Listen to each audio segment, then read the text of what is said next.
Welcome to the Genius Factory. Enjoy the video. You have what you need: iPhone with iOS 14 or later and an Apple ID. First, scan the app clip QR or tap an NFC tag. Once done, the app clip card appears. You'll see a compact UI that loads immediately. Tap Open to start. Make sure to grant only necessary permissions, location or camera, so the clip can complete its task.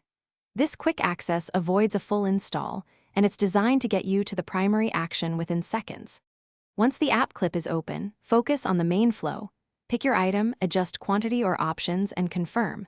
You'll notice minimalist controls. This exists to make the steps faster, not to hide features. If you need an account, you sign in with Apple for a one-tap credential that preserves privacy and speeds checkout.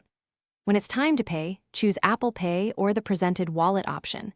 This keeps the process secure and completes the core task without installing the full app. Finish by confirming the success screen, and if needed, tap Open to launch the full app for more features. You can add key app clips to your home screen or share the transaction details before the session expires. Make sure any receipts or tickets are saved to wallet or screenshots for backup. If something goes wrong, first check permissions and network connectivity, then dismiss and reopen the app clip. A quick restart often resolves stalled loads or permission. Thanks for watching. If you found this helpful, don't forget to like and subscribe.